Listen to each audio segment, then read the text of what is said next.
acknowledging the traditional custodians of the land on which we meet, the Ngunnawal people, and pay my respects to their elders, past, present and emerging. They have strong and ongoing links to country and ancient knowledge of science, technology, engineering and maths. And if there are any Aboriginal or Torres Strait Islander people in the audience, a very warm welcome to you. And also to all the students from Namadgi High School and the Australian National University and other places of learning that are here today. It's great to have you with us. Today's event aligns with the many other events taking place to celebrate 500 years since the passing of Leonardo da Vinci. We're here today to learn from our distinguished guest, Professor Florenzo Galli, who will join us in a moment. He is one of the world's most distinguished experts on the life and times of Leonardo da Vinci. Please come on in. And he is General Director of one of the world's most famous museums, the Museo Nazionale della Scienza e della Tecnologia Leonardo da Vinci Milan. It's fitting that this week is National Science Week. Across the country there are thousands of events taking place right now, and they're all celebrating many different aspects of science and technology. Human beings have achieved many incredible things in their time on Earth, and today we'll be celebrating the life of someone who was an incredible human being, one of the world's most creative and inventive people. Leonardo da Vinci, as we'll hear soon, was a great artist, a designer, an inventor, an engineer, an anatomist. Amongst many other things, he invented a robot, a parachute, a glider, and many other flying machines, an armoured tank, a diving suit. He thought about capturing solar energy centuries before that could become a reality.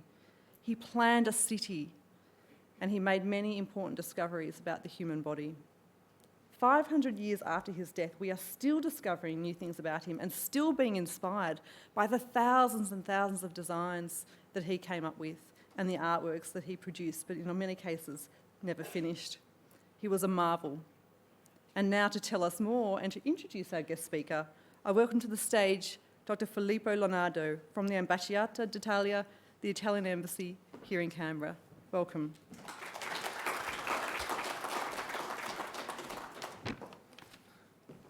Good morning. I would like to especially thank Questacon for holding us and hosting us today, and Professor Graham Durant for having met us a couple of times, and Luke Hartley as well for all their collaboration in the organization of this event today. Thank you very much for being here. And it is my honor to introduce Professor Florenzo Galli. And he's a man of culture, but with a very strong managerial skill. He's professor of contemporary museology since 2007 and director general of the National Museum of Science and Technology, Leonardo da Vinci, since 2001. And most important of all, he's a custodian. He's a custodian of Leonardo da Vinci's legacy, and actually his museum, which does and exposes many wonderful masterpieces of Leonardo, but in general of science, technology, discoveries, is also one of the places where the memory of Leonardo da Vinci, his legacy, is actually best kept in the world. So, you know, Leonardo da Vinci, as Dr. Cerini was saying, was an extraordinary man that lived and died 500 years ago. He had an extraordinary intelligence, an insatiable curiosity, and an incredible vision of the future. And the reason why we still remember him, of course, is because of his masterpieces, but of much more. And Professor Galli, who is here today and has accepted to and honored us with his presence today, is going to tell us a bit more about it. Thank you, Professor, for being here today, and I give you the floor.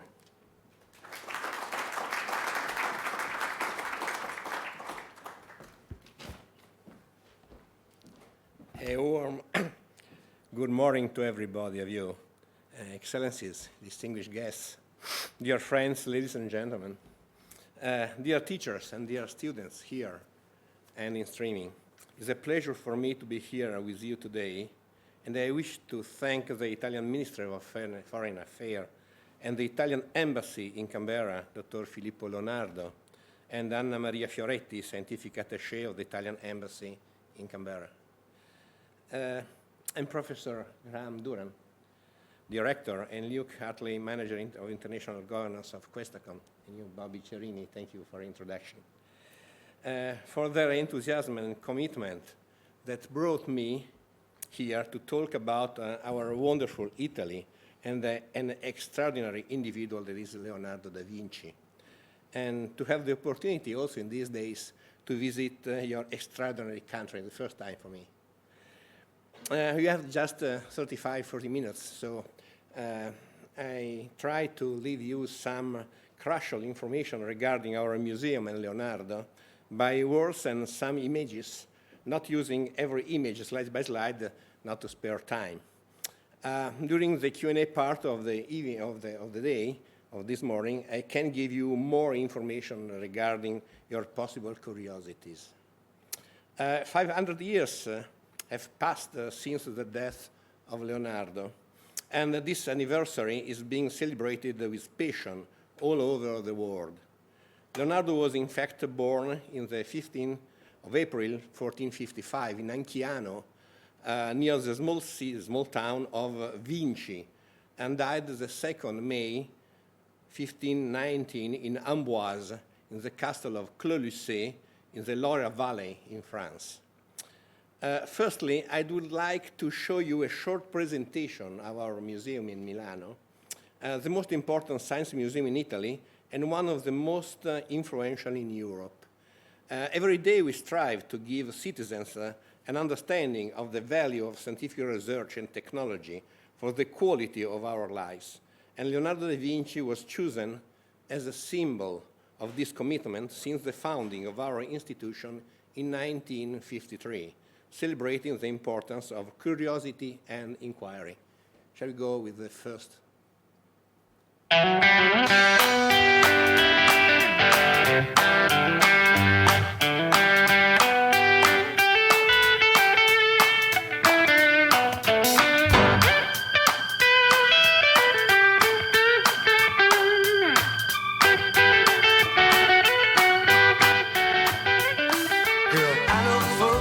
Telling you to stay away from me, and I could never blame you if you started to agree. But they are all idiots, and that's being kind. But if they do not mind their own, I'll end up doing town. Please wait a while until you break my heart. Please stay a spell until you tear me apart. Don't let it end until it starts. Please wait a while until you break my heart.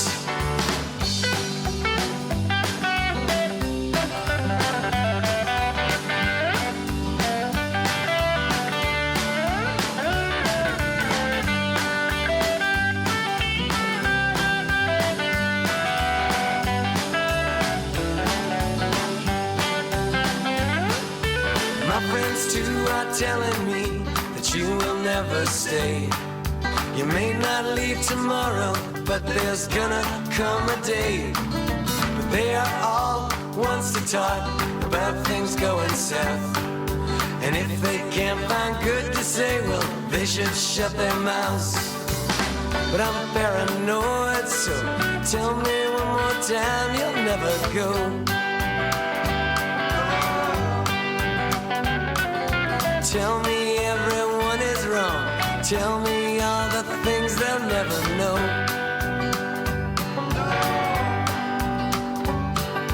And if I asked you nice, would you stay here tonight? And if I asked you twice, would you make it alright? Please wait a while until you break my heart. Please stay a spell until you tear me apart. Don't let it end until it starts. Please wait a while until you break my heart. Wait a while until you break my heart. Okay, we can come back to the first. Oh. Now, okay, some figures about the museum.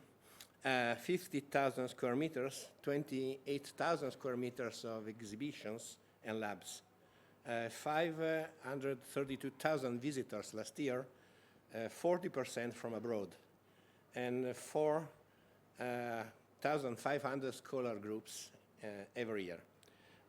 108 full-time and 42 part-time in the crew, 112 volunteers, 18,000 cultural heritage pieces, 13 labs, and we have 3 new for the end of the next year.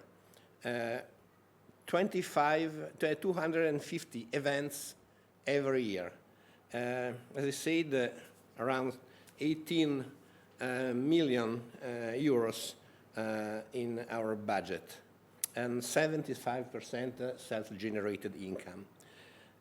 Excluding the investment of buildings refurbishing by the property that is the Milano municipality, about 4 million this year. Oh, this is the figures, but next December, because this is the year of Leonardo da Vinci, we will have the great opening of the new galleries, 1,300 square meters of completely new preparation of exhibit regarding the character of Leonardo da Vinci. Leonardo is the symbol of our museum because, first, over 100 years before the birth of that methodology of knowledge that today we call science, he began to foresee and use the experimental method. And because, second, art and science are both inseparable parts of human nature. But what is the scientific method? I think you know very well. It is not only a theory, a mindset, a set of ideas of philosophy, it is also and foremost experimentation.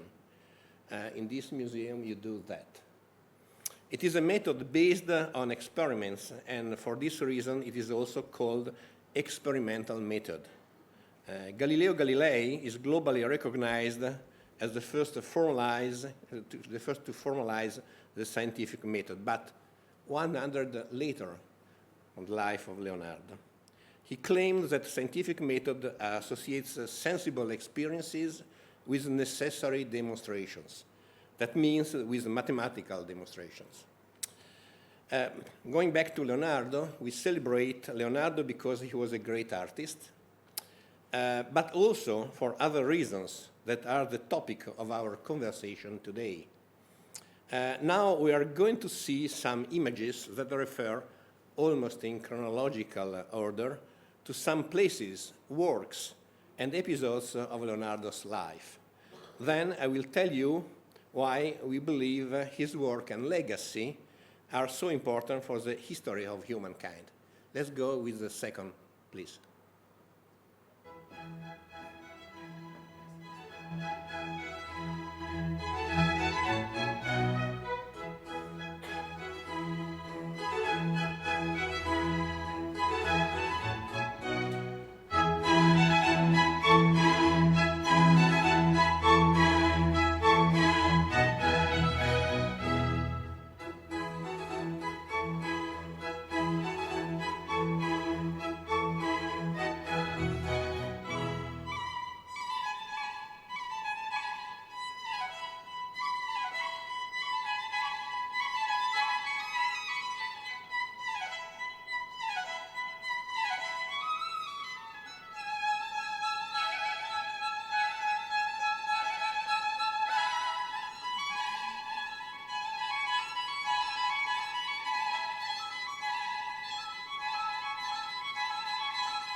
Even in a short way, a representation of some of the number of things and curiosities of Leonardo da Vinci during his life.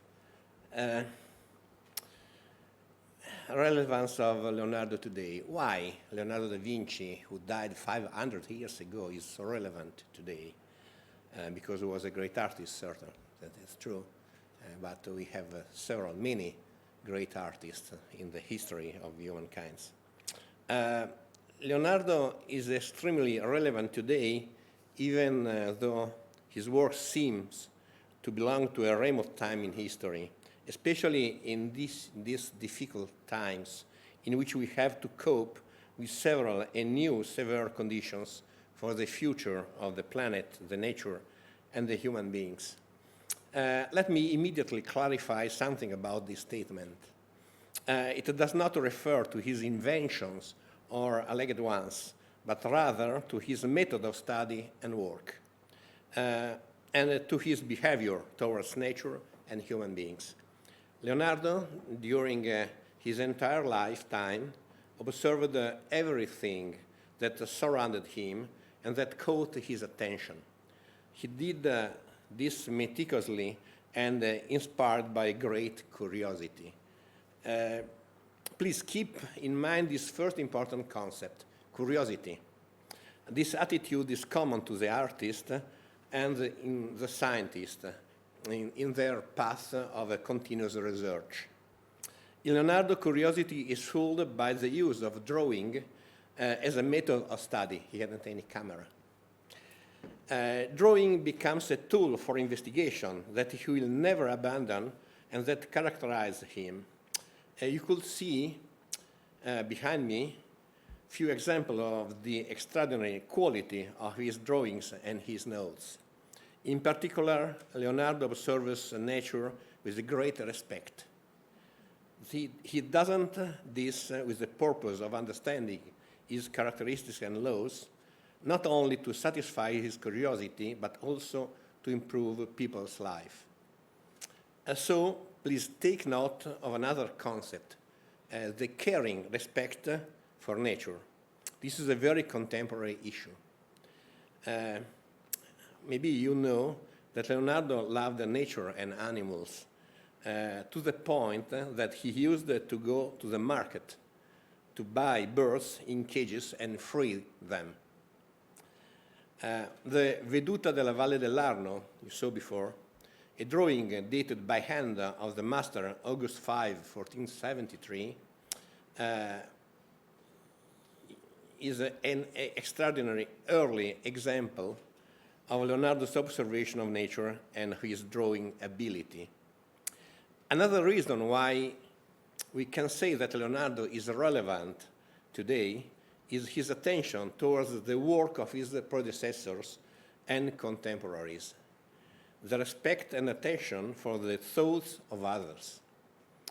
The study of Filippo Brunelleschi's crane, you saw, used for the construction of Santa Maria del Fiore, and that is an extraordinary example of this attitude. So curiosity, respect and attention to the nature, respect and attention to the work and thought of other people. Aren't you these three topics very cutting edge ones to face the complexity of the present time? And add that, and consider that Leonardo was also enthusiastic. We would not think about him as an isolated and solitary genius, but as the true child of his time, the Italian Renaissance, an age where knowledge was continuously exchanged, an extraordinary period when, during the 15th century, especially in Italy, a new way of thinking began to flourish. The idea that the approach to knowledge should not only be intellectual, philosophical, and theoretical, but that in order to know it was necessary to observe, touch, experiment. The science before science, around 100 years before. In the Italian Renaissance, two souls coexist and intersect. The humanistic and philosophical soul of people like Pico della Mirandola, Marsilio Ficino, or Angelo Poliziano, and the one of the experimenters, among which we can certainly place Leonardo. Those that in Florence were known as notomisti, meaning the first anatomists interested and in understanding how the human body was made, how it worked, and how blood flowed to feed it, like a natural parallel to architecture and nature. In his painting, starting in 1503 and never abandoned, Leonardo could give to the Mona Lisa the most amazing smile in the history of art and painting, precisely because he had studied in great detail the movement of facial muscles. Although, and this is obvious, the two approaches were mixed and often blended, and this is a characteristic of the fascination of this age, the idea that, quoting Leonardo himself, wisdom is the child of experience, that idea was beginning to make its way in the world. We can go, okay, the loop is going, okay. Some words about the life of Leonardo. Sorry, I can't explain you slide by slide because we have no time to do. This is a typical lesson of about 3 hours, so we have, you are very lucky because we have not 3 hours. So I will tell you something about that and leave to your curiosity for the Q&A later. Leonardo was born and raised until the age of 8 in Vinci, in the Tuscan countryside, 26 kilometers, not 40, it's a mistake, from Florence. He was an illegitimate son of Messer Piero, so although he belonged to a family of notaries, he did not receive a formal education, as was common for children in this condition. He used to spend time observing nature in that countryside, probably together with his uncle Francesco, who stays in the villa doing nothing, as Leonardo's grandfather Antonio wrote. Grandfather Antonio meticulously took note of the date of birth and baptism of his grandson, but it did not mention his mother, a local peasant called Caterina. Leonardo never met his mother. We can imagine that his childhood experience must have strongly influenced Leonardo's life, a sort of imprinting linked to the observation and maybe also to the valuable practice of doing nothing, using time to examine, understanding, think. When his father moved to Florence, Leonardo was accepted, thanks to the quality of his drawings, in the studio of Andrea del Verrocchio. As he had to receive any formal education, Leonardo himself declared that he was a man without education, homo senza lettere in the ancient Italian. His father had sent him to do what he could do best, work with his hands. In those times, the artist studio was in fact a workshop, gathering blacksmiths, carpenters, ceramists, sculptors, painters. They were somewhat luxury craftsmen and somewhat artists, overall considered to be essentially a very skilled workers. Leonardo soon stood out for his extraordinary painting abilities. In the Baptism of Christ by Andrea del Verrocchio, it is in the Uffizi galleries in Florence, a young Leonardo painted an angel of such a high quality that Giorgio Vasari, a great artist and the first art historian, stated in Italian, in tal cagione che Andrea mai più non volle toccar colori, sdegnandosi che un fanciullo ne sapesse più di lui. Meaning, in a way that Andrea del Verrocchio, the master, never wanted to touch colors again, taking offense that a young man knew more than himself.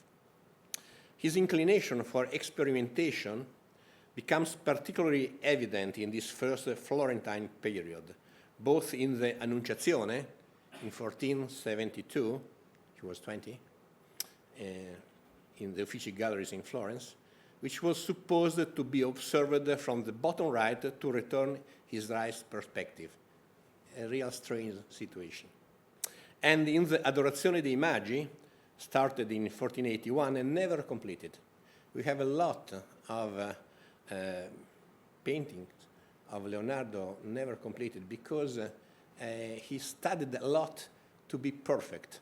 And sometimes he was so curious that his attention went to another side. This is the first example of a personal trait, that of starting and not finishing many artworks. Leonardo was an experimenter and a perfectionist who consequently left us very few paintings, of which many incomplete, and lots of unaccomplished ideas. It was for this reason that he did not receive the assignment to paint the walls of Cappella Sistina. In the loop you saw some pictures regarding Cappella Sistina by Michelangelo, but other artists, because they worked together with the best artists of the Umbrian and Tuscan schools in this period.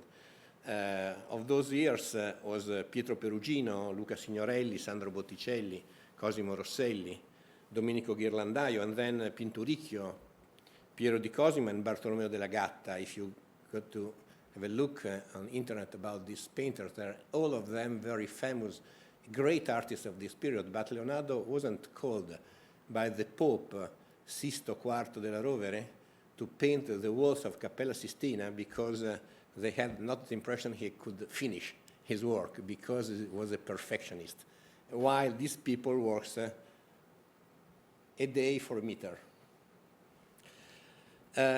In 1482, he moved to Milano. Also pressed by the ruler of the Florence Republic, Lorenzo de' Medici. In 1482, Leonardo moved to Milano to stay at the court of Ludovico il Moro. He was 30 years old at that time.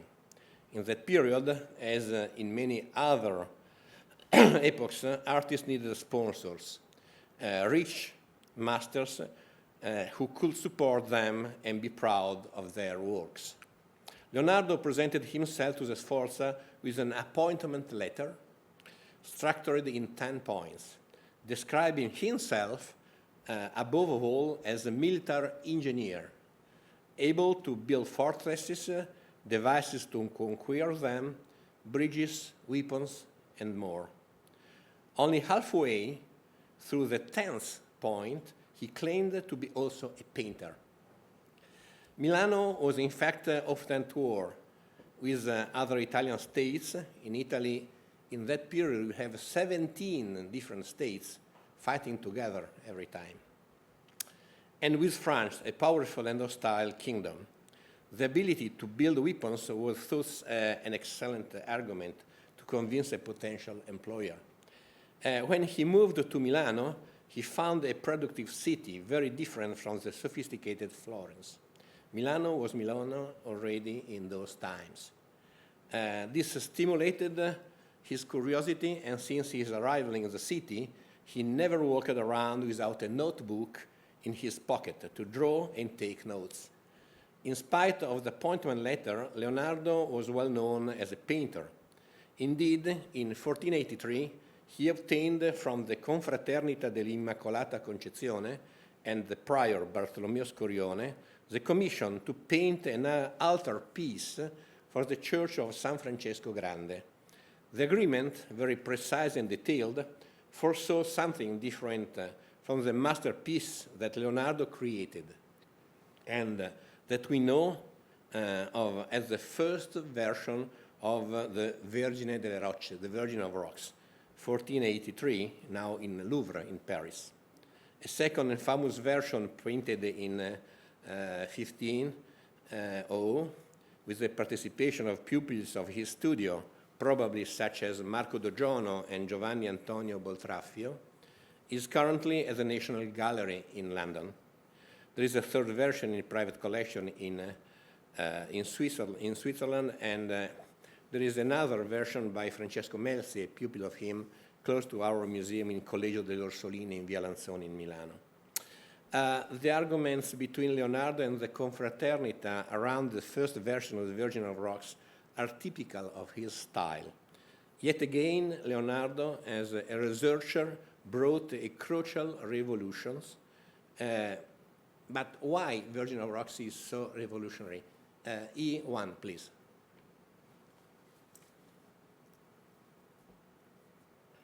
You know this picture, this painting? You know what it is? Somebody of you can tell me? You recognize it? Okay. This is an essence of Venus by Sandro Botticelli. Using the chiaroscuro and the sfumato techniques, which he refined in Verrocchio studio, Leonardo revolutionized the arts. But Venus first.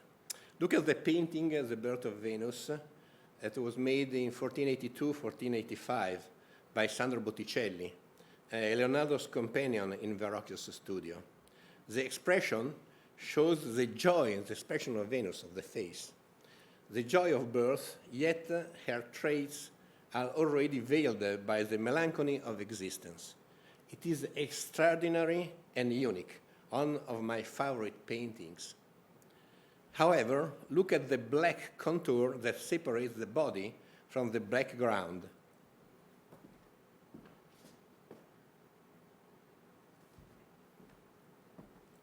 This reveals the idea typical of the early Renaissance of man, as human being, dominator et possessor mundi, like Cartesio about science said later, meaning owner and dominator of the nature.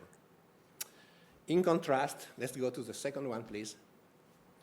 In contrast, Leonardo uses the sfumato technique to place the figures within the context of nature, represent almost a return to Hellenism and Promethean nature as ananke, as necessity, like in Prometheus Bound by Aeschylus.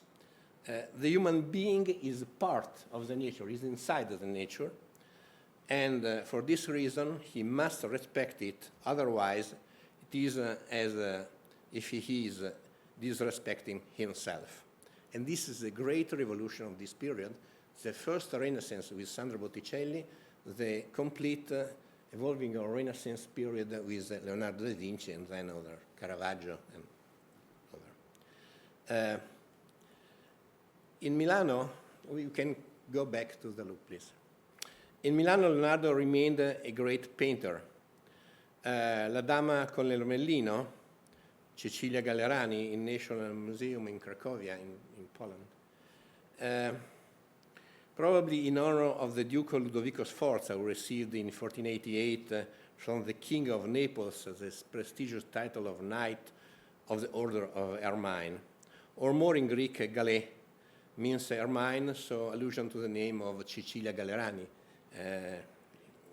It's difficult now in the loop to show, but when you see a lady with an ermine, embracing an ermine, you will recognize it. Really, it's not an ermine, it's a ferret, but this is not important. And then L'Ultima Cena, you call the Last Supper, we call L'Ultima Cena, at the convent of Santa Maria delle Grazie. It was another of Leonardo's experiments. This is not a fresco, like it seems. Leonardo tried to prepare a base that did not force him to work quickly, but that could accommodate his own timing, his reflection and changes. The result of this experiment was bad. This is the reason for the bad conservation, actually, of the painting. The same and worst will happen a few years later in Florence with La Battaglia di Anghiari in 1503-04, or the Salone dei Cinquecento. In the presentation, you see the central part of the painting of Pietro Paolo Rubens, realized in 1603, probably a copy or reproduction of the Cartone preparing work, and La Tavola Doria, made by Francesco Morandini, detto il Poppi, a pupil of Giorgio Vasari, both representing the central part of the painting. And then in Milano, La Sala delle Asse, you saw that before, decorated with a mulberry tree pergola. This is now almost completely restored in this year. During his first Milanese period, Leonardo also drew the Vitruvian Man, representing the ideal proportion of the human body inserted in a circle, the sky, and in the square, the earth. The drawing was influenced by the work of Francesco di Giorgio Martini, this one, who during a visit to Pavia in 1490 shared with Leonardo his treatise of civil and military architecture, Biblioteca Medicea, Laurenziana in Florence, and the treatise De Architettura by Vitruvio, Marco Vitruvio Poglione, the most famous architecture theorist ever. In Milano, Leonardo was observed and studied central plan churches.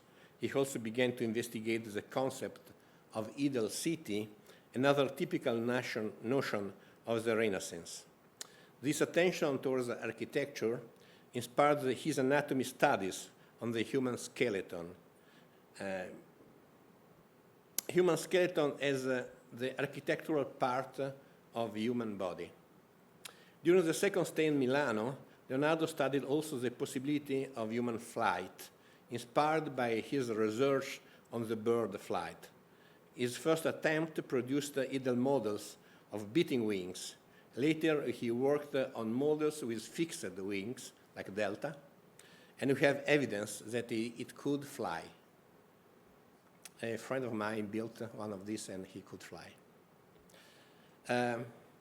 Later, Fra Luca Pacioli, friend of Leonardo, taught him mathematics. You remember that Leonardo hadn't any formal education, so he was almost senza lettere, a man without education, so he learned during his life. Fra Luca, this friend, worked with Piero della Francesca sulla storia della Vera Croce, so the perspective studies. Met Donato Bramante, who worked in Milano in the time of Leonardo.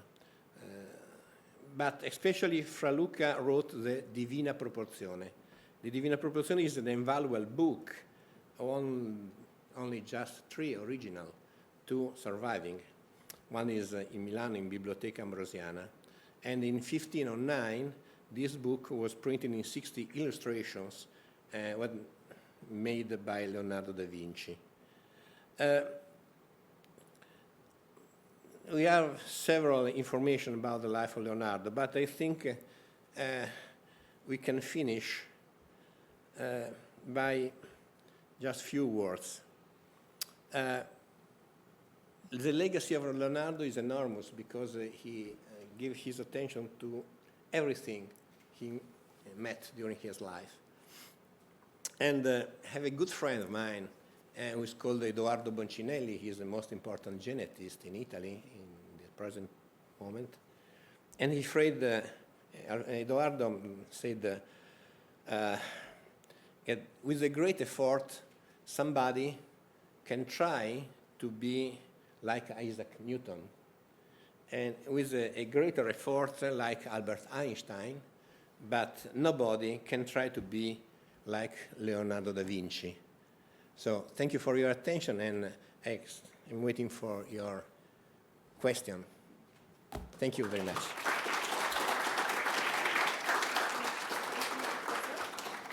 Thank you very much, Professor. Now, we've got time for questions from the floor for anyone who would like to ask. And I'm going to get in first. While you're thinking of yours, oh, that's good. While you're thinking of your questions and trying to be like Leonardo, despite the challenge that we can't be, I think we should all try nonetheless. My question is, in the slides that you showed, there were some amazing sketches of flying machines. And I understand that Leonardo made many different designs. How many did he make, and what sort of proportion of them would have actually worked? Yes, may I use this one? There is a great intuition of Leonardo da Vinci regarding the air, the atmosphere. As painter, he understood that because the air has a consistency, looking far, the color change. So the little blue, the color you see in the paintings, maybe have, it's difficult to find for you. But if you can find the Gioconda, Mona Lisa, is easy to recognize, we can see. It depends on the colors and the lights. But in every Leonardo painting, the sky is light blue, because he understood that from this distance you can't recognize that, but looking far, this is the color of atmosphere. No, the color is not good, sorry for that. The same thing is for flying. Because as the air has a consistency, he understood that can be penetrated or sustained, can sustain something. Like like for the birds, is easy to go inside the air. The vitere, aerial screw you saw in the presentation, somebody say is the ancient of the helicopter, is understanding that it's possible to move into the air. He began with moving wings, but he couldn't succeed. It was very difficult, especially with the materials of that period. Wood, iron, it's difficult, canvas. In the second part of his life in Milano, the second tour to Milano, he understood it was better studying the birds. It was easy with a fixed wing. We call it delta now. And with delta it's possible to fly. A good friend of mine, unfortunately he died a few years ago, Angelo D'Arrigo, he flied with a delta constructed, built with a drawing of Leonardo, but with contemporary materials, carbonium and special materials made like we use now today, and he could fly. That means that the idea was right. It was possible to do. And this is a great intuition looking at the nature. Thank you. Now I'm looking back to our audience to see if there are any questions waiting to be asked. Pop your hand up if you've got a question. We've got 2 microphones that can come to you. Yes, the gentleman in the middle there. Thank you. Well, we've got 2 questions. The young man first and then the young woman. So I hear that there are secrets hidden in these paintings and books, and I'm hoping that Could you just repeat your question? Oh. Sorry, the microphone wasn't available. I heard from a lot of people that there's secrets that are hidden within his works. No. We know a few things about the life of Leonardo because he hasn't any chronologist or somebody who wrote about his life. Just Giorgio Vasari, but decades before, so after, sorry. We haven't any new. In this, because of that, and because Leonardo is such a great genius and he dedicated his life to everything, there are a lot of interpretation and ideas about him, but we haven't any evidence of this mysterious part of life of Leonardo or secrets he wanted to do. This is a very good idea for romance or for movies. Very amazing, really. I had the opportunity to saw and to read that, but it's not true. We haven't any evidence about. He left us 7,000 leaf of schedules of his works, but we estimate it is a third part of that he wrote. And we have the expectation, we hope, in the future to find more and maybe to have a more opportunity to understand something about his real life and his thought more than we do now. But no mysterious, no secrets are in evidence about his life. There's another question in the middle of the back.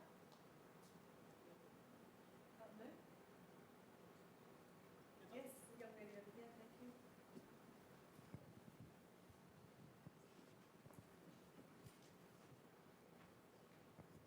What's Leonardo's last name? His last name? Yeah. Leonardo? Non ho capito cosa dice. Is Da Vinci where he came from? Yes.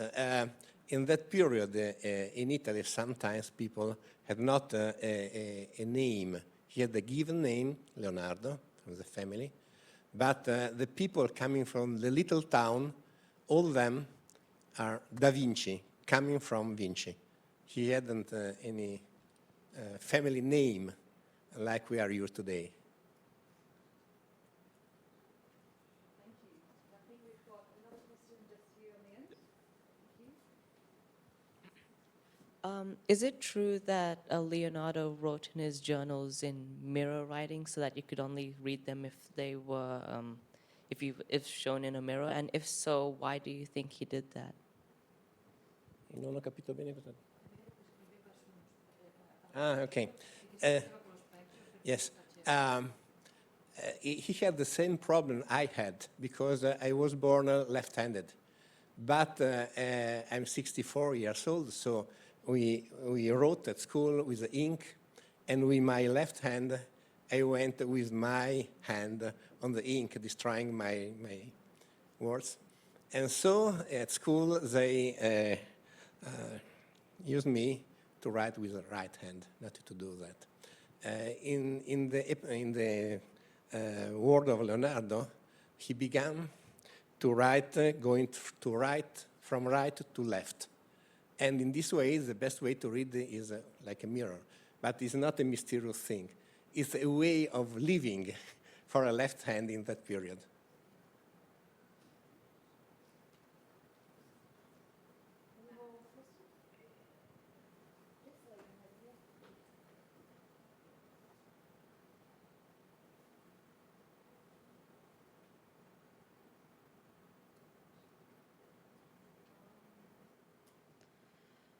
Are there still other inventions that we haven't found yet, or paintings that could be hidden somewhere or something?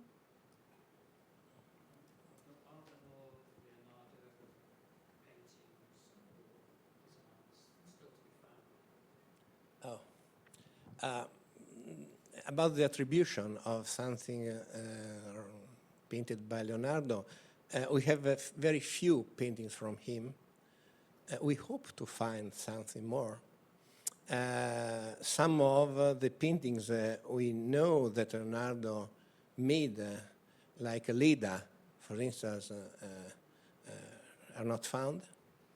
And many of few of the paintings attributed to Leonardo are subject of a fight between experts that say they are made by Leonardo or not. Like, for instance, the last 500 million euros of painting bought by an Arabic prince for Salvator Mundi. The most part of experts say that Salvator Mundi is not by Leonardo. But this is typical of a great artist like him. But we hope to find something more in the future of his manuscripts, drawings, and we hope paintings too. But actually, the real paintings are completely sure to be attributed to Leonardo, no more than 15, 16. Few. Any more questions? Yes, the young lady down here. Just get the microphone to you in a moment.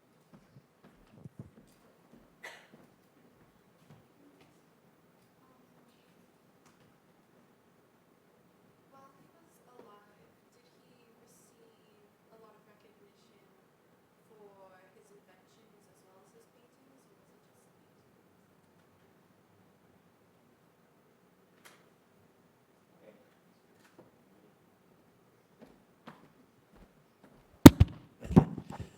You are talking about the myth of Leonardo that is still living, but become where he was living.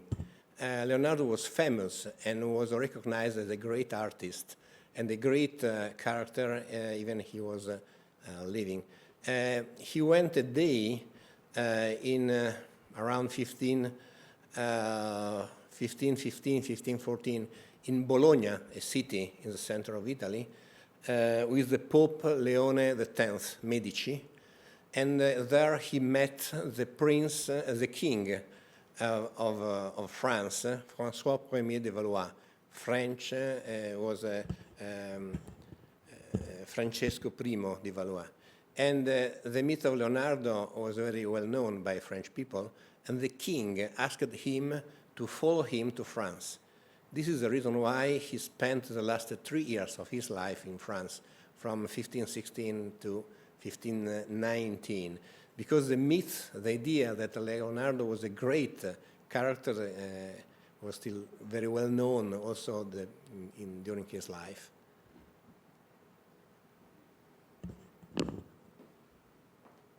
Any more questions? Yes.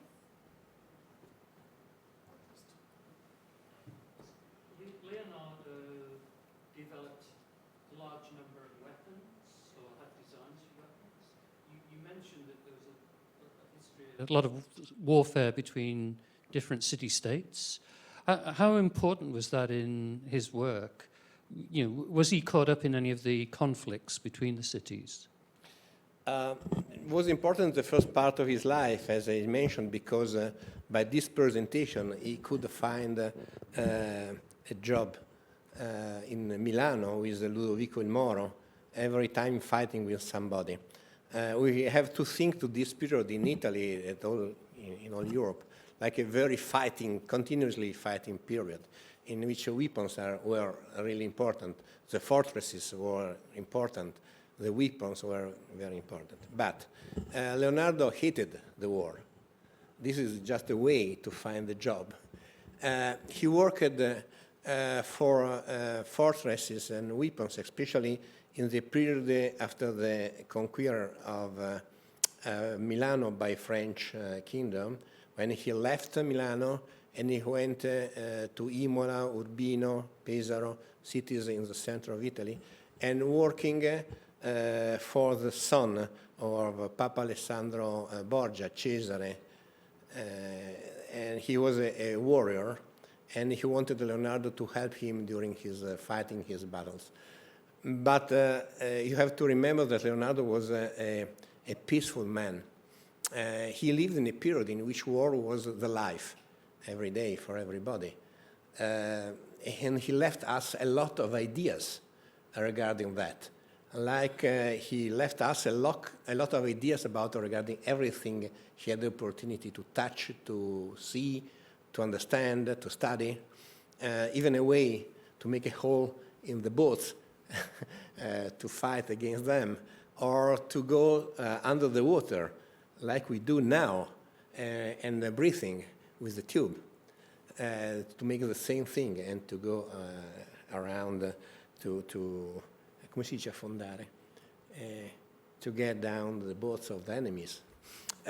So he did a lot of works, but no more than some of them was used. But we have a lot of witnesses of these ideas he had about war, but they were not used so much. Thank you. Now we've got time for one more question, if anyone would like to ask it. Young lady there.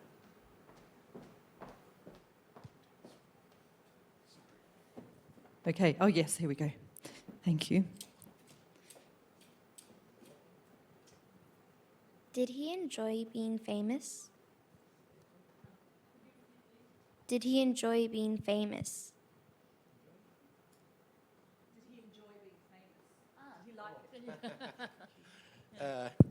Yes, he was very proud about himself, but he was a very elegant man. He was very proud to be very strong. He could open an horse iron with his hands. He's a very strong and handsome man, and he was very proud about that. But in the same time, as I said in the beginning of this conversation, he had a great attention to the things thought and did, what was done by other people. He was not a solitary genius. He worked with people. He had a great quality of dialogue with other people. So even if he was really proud about himself, he was available to talk with other people like we have. This is a great lesson of Leonardo, as I said in the beginning, to be curious, to love nature, and to have a good dialogue with other people and respect the thought of other people. This is the great lesson of Leonardo da Vinci also today. Thank you very much, Professor. Ladies and gentlemen, that's all we have time for this morning. I would like you to join me in thanking Professor Galli for his wonderful insights into the life and times of Leonardo da Vinci.